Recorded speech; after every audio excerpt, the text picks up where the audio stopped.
So yes, tonight then we'll start with Mack Johnson. He'll show a PowerPoint presentation that some of you have seen. Dave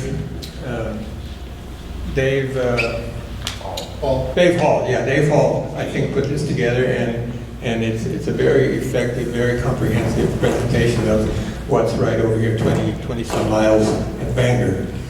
And then after that, then Larry and Bernie and Gilberto will give their presentations. And then James will sing a song at some point. I think it's between Matt after the PowerPoint presentation. Thank you very much.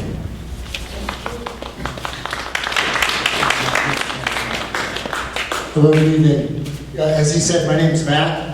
If I have any expertise in this, it's not in knowledge of nuclear weapons. It's that I was a high school teacher and had my kids write essays about whether bombing in Hiroshima and Nagasaki were right or wrong, and had them study that. And so I've done plenty of presentations in the classroom, but not with a microphone and not with a room full of people who are actually trying to learn something.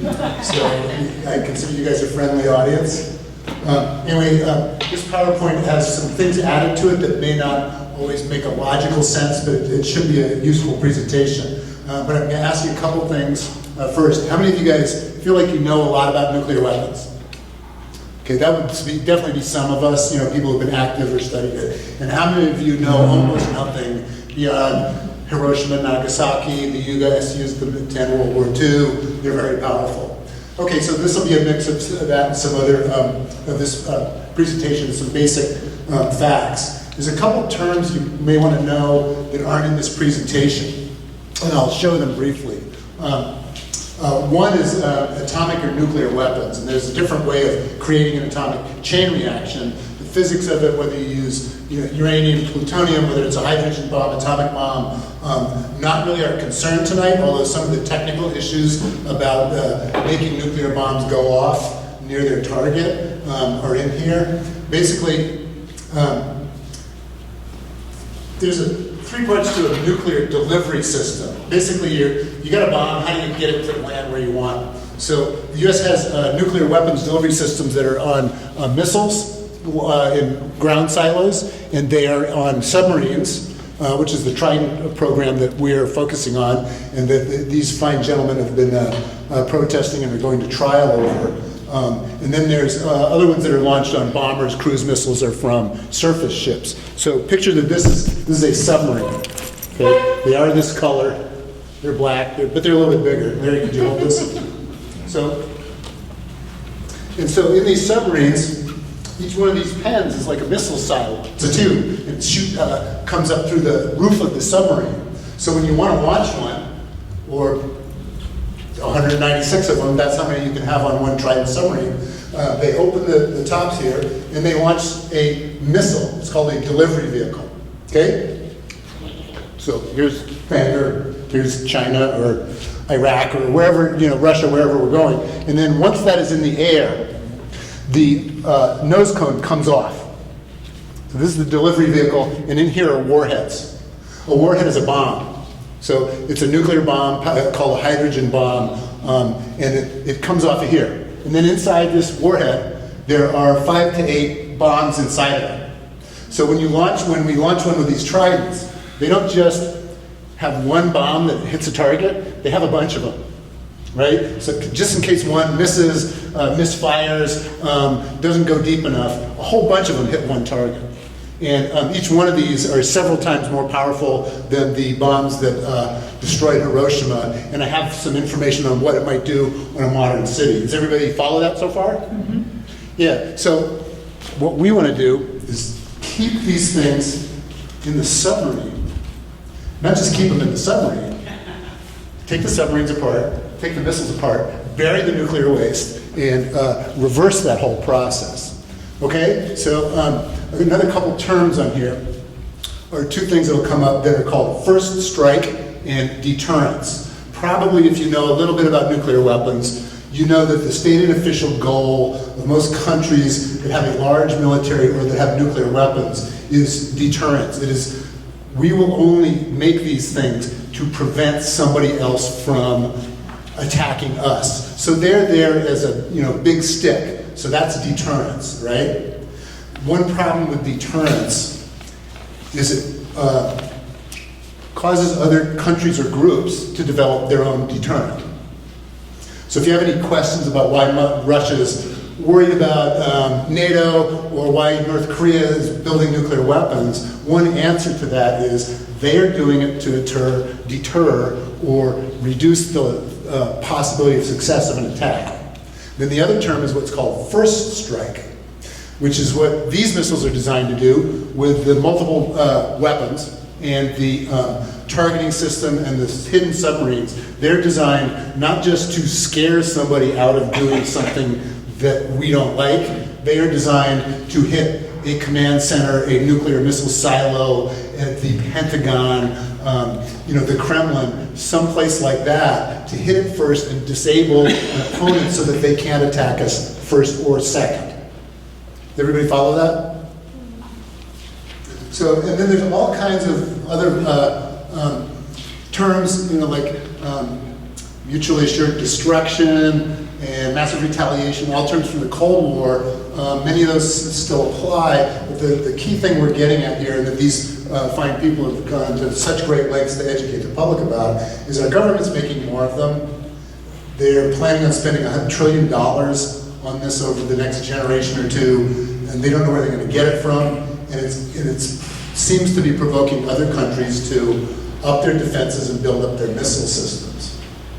So the basic of this is a deterrent really shouldn't be used. If it's used, it's failed, right? The United States has a pretty big deterrent, and that's called the Defense Department. Even without our nuclear weapons, we have the biggest defense. We have a bigger defense than the next 7 largest defense budgets in the world. We have plenty of weapons that scare other people. And anybody who says that nuclear weapons, are deterring terrorists, I don't know where they're getting their evidence from. Because the more we have built up things, the more it has made people feel like they have no answer to, a dominant military power. So this was made by Dr. Hall, who's involved with Physicians for Social Responsibility. I've shown this before. And we start with this gentleman here. There's a street nearby named for him. Martin Luther King was noted for civil rights activism, but he was also an anti-poverty and anti-military activist. And he saw the connection between spending for war that keeps people poor and keeps them segregated. And one of his thoughts was this right here. I won't read these to you, but I can talk about them. We got gay rights now. That feels great. I'm very proud of our country and our youth that have worked for this. But what good does it matter if everybody's poor? And we have a stable democracy. What does it matter if somehow we destroy the climate so that no government can succeed with its citizens in the future? So, it's been a long time since social justice activists saw the connection between militarism, racism, and poverty. King was one of the first national leaders to go on record against the Vietnam War and against nuclear weapons, not just against segregation and discrimination. So yeah, black and white, yellow and red, all face equal threats from radiation, heat, and blast. So the U.S. Official policy under signing multiple arms control agreements is that we will reduce the number of nuclear weapons, warheads, delivery vehicles, and systems, and reduce the number and eventually work with other countries to limit their spread and to get rid of them ourselves. So while the U.S. is officially a signatory to treaties that say we won't build anymore, we have a defense posture which says we have to build more. And that's what we're trying to get people to speak up against. The U.S. official capability is that we need a credible deterrent, so powerful that nobody would be bold enough to attack us, or presumably to invade or attack a country that is an ally of ours or under our nuclear umbrella. So while some of our treaties that we've signed, specifically the nuclear non-proliferation treaty, say we will not build anymore and we'll help get rid of them. Our defense posture is doing the opposite. And so Obama won the Peace Prize in 2009, partly because he was such a relief after the Bush years, but he also was speaking about getting rid of nuclear weapons. And for a variety of reasons, he has not been able to do that. The U.S. has reserved exceptions, and it's coming through the UN now. Over 100 countries are trying to sign a treaty banning them, but most of the nuclear armed nations are not interested in that. So this is what's going on currently in nuclear developments. You may have heard people in the Bush administration or even Trump say, well, if we have these things, why don't we use them? So as a way of making that more possible, well, our Defense Department has gotten them out of the headlines. They don't make the news when the new ones are built or deployed or anything like that. But they're also developing smaller ones that might have a lower yield, not go off until they're underground, be battlefield nukes or things like that. So there's developments proceeding that are making nuclear weapons use more likely. Not just our building of the Tridents, but other countries responding to that and other types of nuclear weapons that are under development. So we keep building. The ones we build are actually kind of smaller than the other ones before. You know, the really huge ones in the 60s, 70s were really gigantic, but these are powerful, they're smaller, they're very mobile, and they have, with the delivery systems, they have accurate ranges of 4,000 or 5,000 miles, meaning somebody with a Trident submarine that wanted to aim it here, you know, from Midway Island, they could hit within 100,000 yards of here. Now what's going on recently is recent research has showed that the U.S., and I won't go too much into the technical details of this because I don't fully understand it, but if you shower a target with 8 nuclear bombs, okay, about half of those under the old system wouldn't explode close enough to the target to do enough damage. Now what this superfuse does is it allows more of the missiles to hit their targets very, very accurately, so accurately that if, say, half of our Trident weapons were launched, we can hit Russia's government defense and communications command centers and hit all their missiles and knock them out, like 95% of them, before they can be launched. That's the problem with the first strike weapon, is whoever goes first wins, whereas if you have a deterrent, whoever goes first, somebody still gets to punch back. So this only became public recently, but the U.S. has been developing these weapons since 2009, meaning we are, well, despite our public posture of wanting to get rid of nuclear weapons, we are developing more deadlier, unanswerable ones, and some people are looking at ways to possibly use them.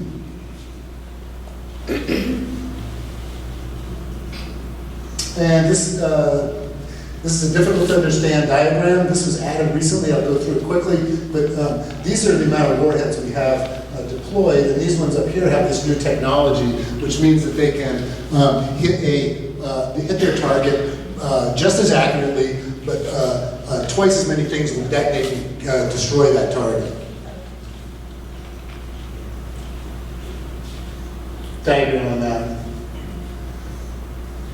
Where do we go with the little picture? Oh yeah, okay, so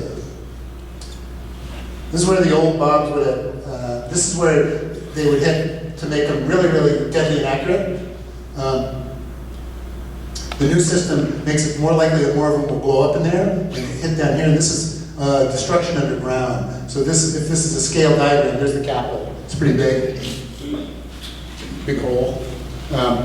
But this new system of superfuse would be able to blow up an underground installation the size of the Capitol that deep, whereas the other ones wouldn't be able to.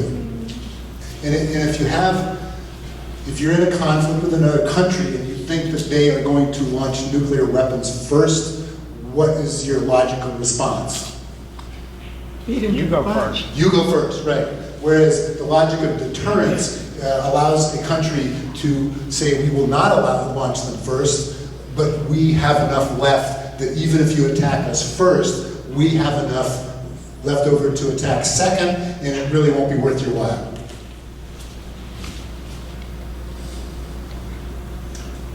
I wonder what would happen if Mar-a-Lago was down there. That would still be evil, wouldn't it? That would still be evil to drop a nuclear weapon on Mar-a-Lago. But you should use that in the illustration. Yeah. Do I include all 18 holes? If a nuclear detonation goes off, do I have time to play the back nine?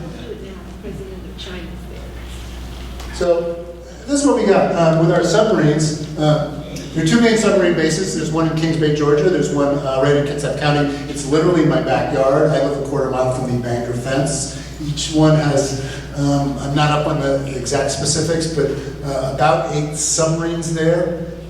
About 5 of them are on patrol at any one time, and each one has 150 to 196 nuclear bombs on it. So the amount of warheads patrolling is enough to destroy several major countries, okay, including all their infrastructure, all their electricity, all their defense capability, most of their major cities, and you can imagine what would happen, you know, if their hospitals are all out of action. And so there are a number of U.S. military diplomatic leaders that they seem to retire and then they wake up and they start campaigning against nuclear weapons. But they're part of a system that so far has kept most of them from speaking or working against it while they're part of it. George Lee Butler was the commander of Strategic Air Command, which is the missile, airplane, radar, and communication system that decides who do we attack and when. So, you know, he says, you know, it's a blind leading the blind, or the dialogue of the blind with the deaf. And some of the details I'll give you will show, you know, it's something that at its best really shouldn't happen, right? One nuclear weapon going off would be the biggest environmental catastrophe in history, okay? Health effects, destruction, the finances of the countries affected, food production and all that. But it's not likely that one will go off, it's likely that a lot more would go off in a nuclear exchange between two countries. Any questions or comments or anything? So this is one of our congressmen here, Adam Smith. He says we need to reduce the dangers of nuclear weapons. He does say we need to have a deterrent capability, but he says that we really don't need anywhere near the number that we have now. We could have a credible deterrent. Both of those words are open to debate, but we could have a nuclear deterrent if you believe in one, with a lot fewer weapons. And the fewer weapons you have, the safer other countries feel, and the less likely that there will be an accidental or premature launch. Many experts feel the biggest danger is not provoking Russia or North Korea into just launching something evil in a good country. It's an accidental or premature launch where somebody feels that they're about to be wiped out, so they launch their nuclear weapons before it's too late, which both the US and Russia have had incidents like that. So submarines are cool because they're quiet and they can hide, you can't find them, you know, whereas if you have a nuclear silo, a missile silo, you know there's a road leading to barbed wire and it's kind of hard to move around. But submarines are very, very sneaky. They spend a lot of time spying on each other, but they can be, you know, sailed up right to the coast of any country in the world. They were probably in the Persian Gulf during the Iraq Wars. They've probably been in the Black Sea. They spent a lot of time in the Baltic Sea. The Tridents and Bangor spent a lot of time patrolling in the Western Pacific. Targeting China, Korea, and northern Myanmar, I don't know. But that's what they do. So there are people who would say the U.S. Should develop a no first use policy. We will only use them as a deterrent. That would allow other countries to not have to develop an upgraded nuclear capability. So there are lots of things that can be done. The U.S. has never said it won't use nuclear weapons first. So we've always kept that as not just an option, but an option to use before somebody else attacks us or our allies with nuclear weapons. And here's the standard argument about these things. Trump says things like this, well, we're not going to tell ISIS when we're moving our troops into Syria. And this guy said, well, we shouldn't give terrorists and adversaries less to worry about by saying we're not going to use them. Well, we have our whole other military. Oops. So some details on what a bomb could actually do. So that's Manhattan or New York City. I think it's the New World Trade Center or something. Anyway, a few slides on what an 800 kiloton hydrogen bomb would do if it was dropped on New York City. So a kiloton, ton is 2,000 pounds. So 1,000 times that's 2 million pounds of TNT. So 800 times 2 million pounds of TNT is how powerful one of these bombs is. So the Russians have an 800 kiloton one. 2 American Trident warheads would reach 900 kilotons. And again, a Trident missile would launch 5 to 8 of them. Can anybody name one of the 3 types of destructive power created by a nuclear atomic weapon? There's basically 3 forms of energy. Blast. Fission, fusion. Well, fission or fusion all produce an effect. What are the effects? Heat, radiation. Okay, heat is one, right. Radiation is another. Blast force, yeah. So if you know anything about that, you picture Hiroshima. The blast knocks down all the buildings for a 3-mile radius. The heat sets them all on fire, and then the radiation poisons 2/3 of the people that are there. So you've got a whole city on fire with people with horrible wounds, and really nothing left to treat them. So this one here, the fireball is the fire created in the air by the immense amount of heat. It would be 16,000 Kelvin, Kelvin is Celsius? 16,000 degrees Kelvin Celsius. The surface of the sun is 6,000 degrees Celsius, Kelvin. That's why we haven't landed a manned probe on there yet. They wouldn't come back. And so, let's see. This is the center of the fireball. Move this down a bit. There's the city. So, and this is a real hijacking of the term here. It goes off here, and they detonated at this height above this space here. Okay? And right there, this spot on the surface of the Earth, below a nuclear detonation, is called ground zero. The original term for ground zero was the part right under the detonation of Hiroshima and then Nagasaki. So it's worth reminding people of ground zero in New York, 2,800 people died. In Hiroshima, 120,000 people died. So it creates a smoke cloud, okay? Puts out a whole lot of light. If you're looking at this, it will blind you, and then it will melt your eyeball. Then all this heat comes out, and then when it burns things, and when this fireball basically sucks in oxygen, that's what creates the mushroom cloud. It's all the debris, smoke, destroyed buildings, dust, human ashes gets sucked up in the air, and then eventually condenses and spreads out.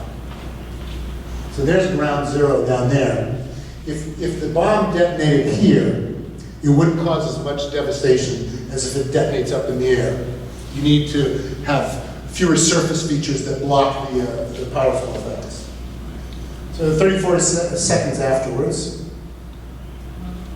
there's the mushroom cloud.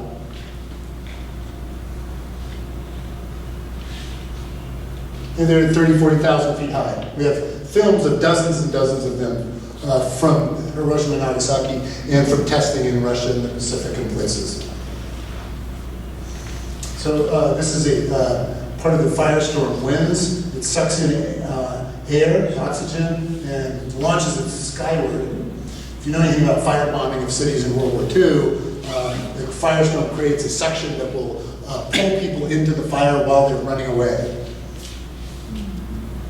2 minutes after detonation, inward after winds, some things would go tumbling into this.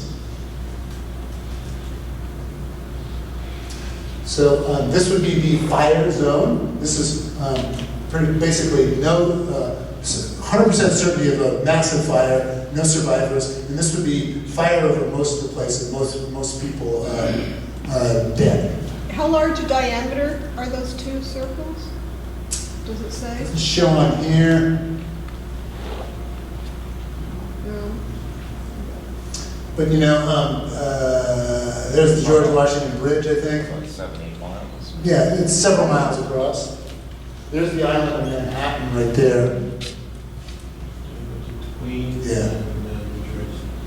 and, Yeah, now this is nuclear targeting. It's not supposed to be officially on cities full of defenseless civilians. They usually target government defense or communication system. But guess what? Most of those are located near cities because all the people that run them have to live someplace with their families. So it's very, very difficult. Even if you're targeting silos in the middle of Siberia or Nebraska, it's difficult to say you can hit those and not hurt anybody who's not working on them. And the way that you make these effective is to launch far more than the minimum needed. So there have been a number of threats to use nuclear weapons. The closest that we ever came was in the Cuban Missile Crisis, and what U.S. government, the world didn't know at the time, was the Soviet Union had already gotten warheads into Cuba. They weren't operational, but the whole thing about we're going to blockade Cuba and keep them from getting their missiles, getting their warheads onto the missiles that are in Cuba, they were already there. So the Cuban Missile Crisis was an almost 2-week time period where the U.S. and the Soviet Union threatened to attack each other directly or attack their allies with nuclear weapons. And the secret negotiations proved, as the movie said, that there are people of goodwill in the world because they were able to negotiate an agreement whereby the missiles were removed, the U.S. got missiles out of Turkey, and that's when the hotline open-air test ban started, and then later arms control agreements. But we really don't need situations like this to come really close. Gilberto? Yeah, Mac, we also have nuclear tactical missiles on the train heading towards Cuba. Yeah. But, well, the U.S. had a whole bunch of, most of them would have been bombers then. Yeah. Tactical ones to destroy the missile sites, but strategic ones to destroy everything in Cuba or to hit the Soviet The Union. soldiers at that from Fort Dix had the Tomahawk missiles on flatbeds. So anyway, a tactical nuclear weapon is one that has a battlefield application. Like, it's just a little one we carry in the backpack, and we're just going to take out this regiment. But a strategic strike is when you launch a huge amount of much bigger ones to devastate an enemy, not just win a particular battle. These were missile silo sites, photos taken by the U-2 planes over Cuba. And this is a view from near Ground Zero. The Ground Zero Center has 3.8 acres on land right touching Bangor, and then there's the Bangor base, and then this is Hood Canal. This is almost the view from my house.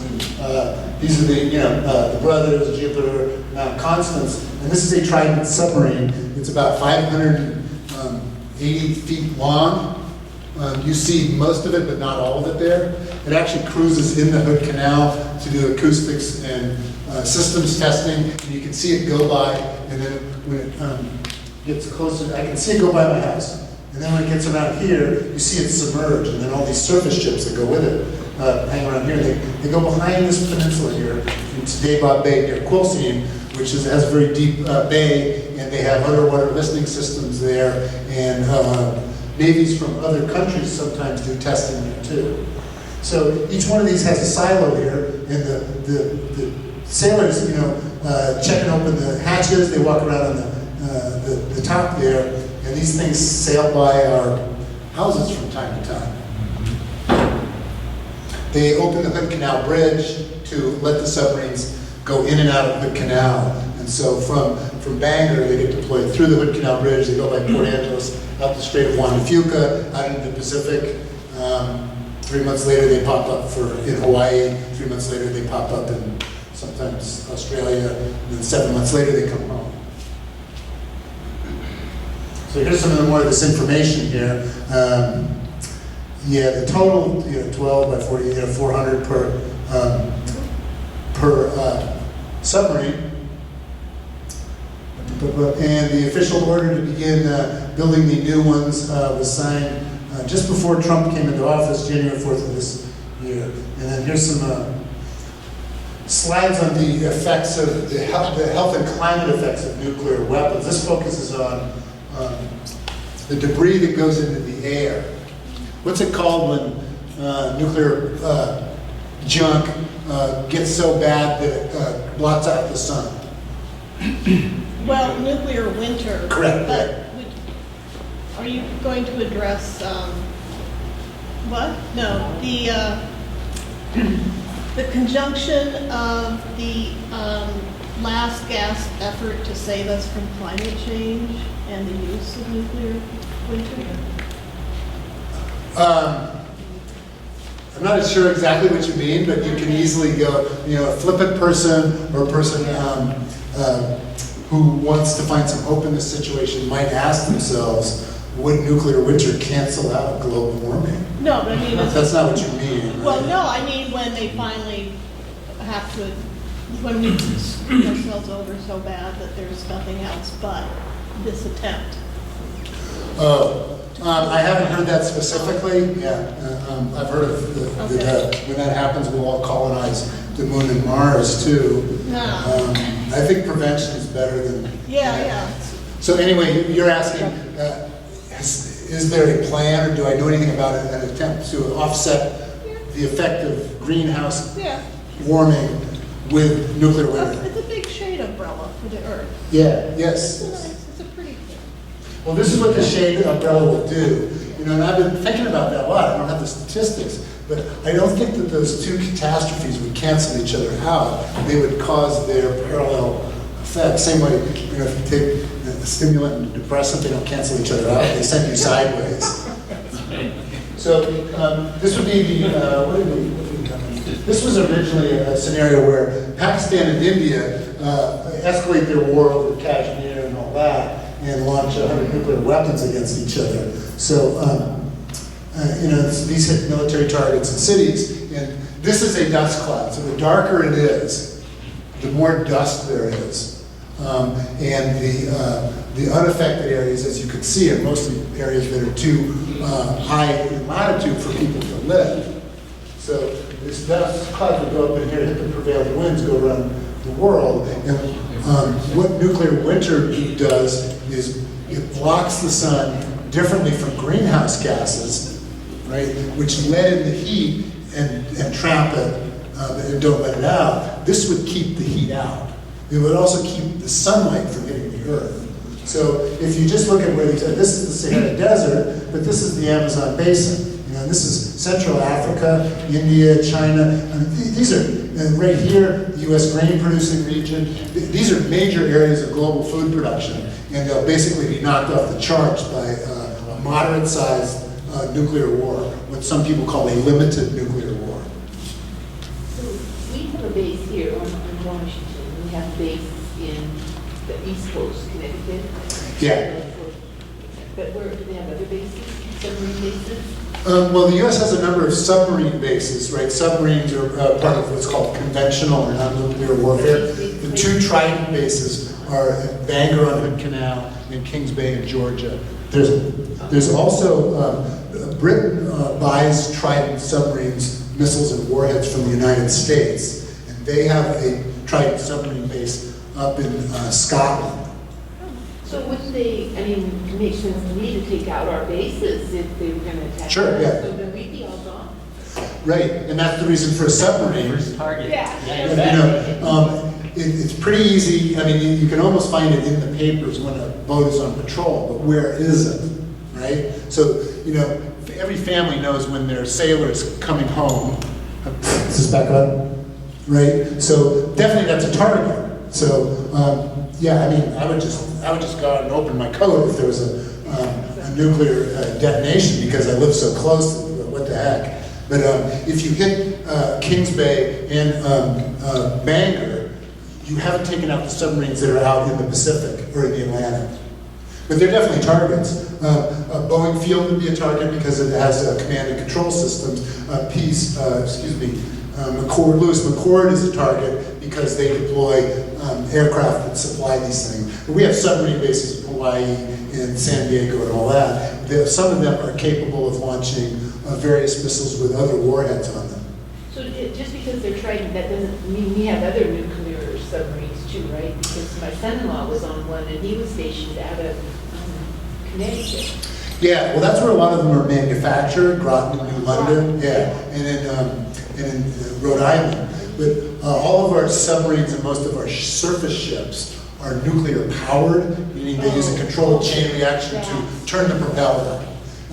So not many of what actually has a nuclear bomb on it, this is a great question, I should have covered that. What actually has a nuclear bomb on it is far more limited and supposedly controlled by arms control treaties.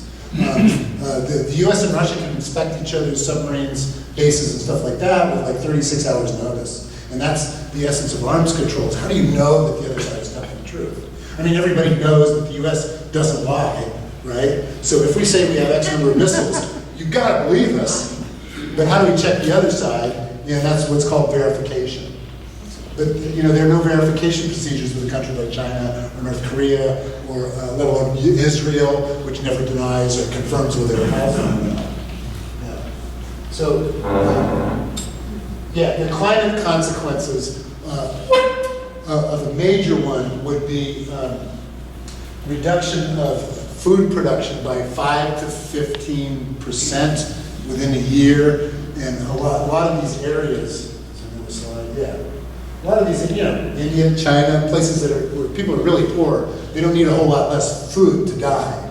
So it would horribly disrupt food production in a lot of the most impoverished areas in the world, as well as the wealthier countries. And then where are those people going to go? Not here. Up here. We can't build a wall big enough to stop the refugees from the nuclear holocaust. But the first match. So these are famous photos here of the landscape of Hiroshima. This was actually taken a while after the bombing, let's say a few weeks. Because if it was right after the bombing, you wouldn't see any of those roads. They were just covered with piles of rubble and bodies and stuff. So after they got the roads working so people could actually, move around or get to the hospital or their aid station, that's what it looked like. And it is an irony of the cathedral there is mostly unspared. It was unspared because, it stood more resistance because it has reinforced concrete and stoning, whereas in the Japanese cities, most of their buildings were wooden and they were all mixed. There wasn't the same kind of zoning we have. There are many, many munitions factories with little houses and public baths and schools right next to them. So, and this package here is on global warming. So, there are many of us who feel, what are the two big threats to the existence of the planet? The slow and fairly certain one is climate change, global warming, right? Hydrocarbons, acidifying the oceans and raising temperatures and all that. But the less certain but more rapidly devastating one would be a nuclear detonation or 2 or 100.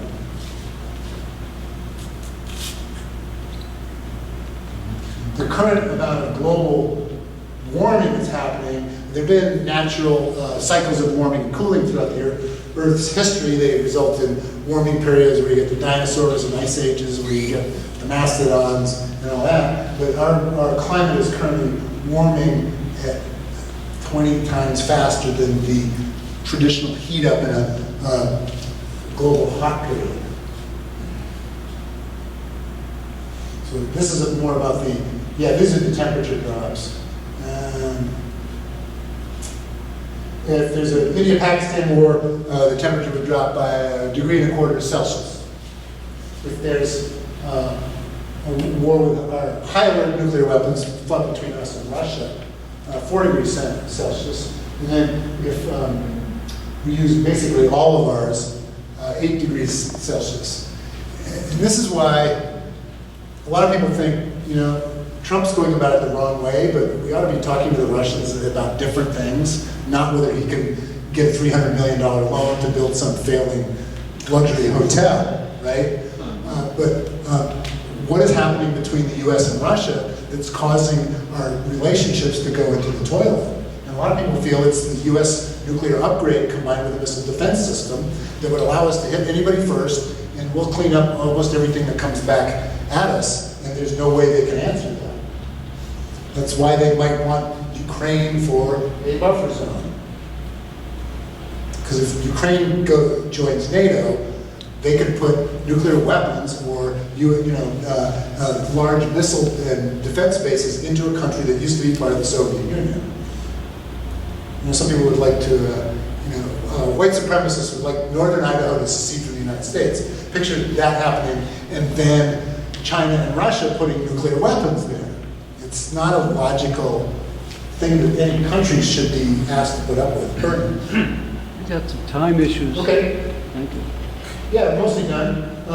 Again, the U.S. is a party to UN court decisions and international treaties that say we'll get rid of these. And this is what motivates these people of moral strength, Bix, Gilberto, Bernie, Larry, a bunch of other people. To even make and threaten to use these is a great crime. I mean, I don't know that we understand the way people in Europe have felt ever since World War II, that they would be the nuclear battlefield of some superpower conflict. So just having them is terrible, let alone planning to use them and saying we have the right to use them, but other countries don't even have the right to have them. So the UN is taking this up now, and the US is boycotting this nuclear abolition treaty. That's why we have an obligation to tell our Congress, this is madness, spend the money on something else. 123 nations are willing to work to abolish nuclear weapons. 38 opposed, 16 abstain. Unfortunately, all the nuclear powers want to keep their toys. So there's lots and lots of stuff out there about this. There's all kinds of stuff on YouTube. These are films about millennials talking about it. A really good movie called Command and Control came out this winter. About a nuclear accident in 1980, but it goes through the whole history of the Cold War, nuclear weapons, and accidents. Here's the movie. Eric Schlosser. Highly recommend it if you want to read 600-page technical manuals. That will be shown here in Tacoma at the Meaningful Movies, and it'll be shown in Seattle. I don't know the date it'll be shown in Tacoma at Meaningful Movies. It'll be in Seattle tomorrow night. Yeah, it's been on PBS, it'll be on again. That's where we saw it. So PSR works on that. Nuclear weapons are a major threat to public health. And the way I met all these folks here that I know is through Ground Zero. Even though I lived right nearby, I did not get involved in this. I've been involved with it as a kid and occasionally, but it wasn't until Pakistan detonated its first nuclear weapon in 1998 that I thought, man, my students need to know about this. So I invited somebody from Ground Zero to speak, and then I got the base commander in to speak. And next thing I know, I was on the road with these jokers, and we were having a good time. And we're trying to call attention to the